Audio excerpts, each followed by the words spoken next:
Just hours after President Joe Biden made his historic announcement to end his bid for re-election on Sunday, Vice President Kamala Harris announced she is running for president and her name will most likely be on the Democratic ticket for the U.S. presidential election.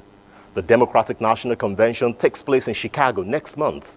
The Republican National Convention ended last Thursday night in Milwaukee, where former President Donald Trump formally accepted the party's nomination and announced Ohio Senator J.D. Vance as his running mate.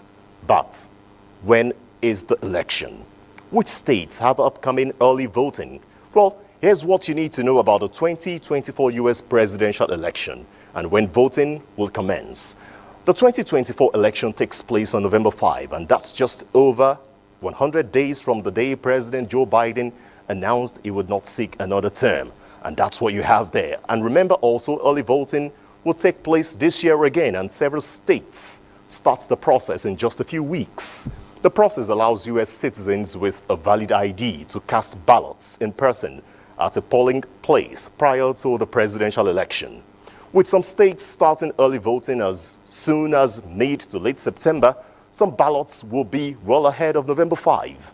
Early voting starts in Minnesota on September 20, and 6 days after, it will be the time of Illinois. California will be on October 7, same date as Nebraska, while on October 8, we're going to have 3 different states of Indiana, Montana, New Mexico having their early voting. Ohio will also be on October 8, and remember, Arizona will be the turn on October 9. Well, the U.S. election have often defined the state of democracy as a form of governance the world over.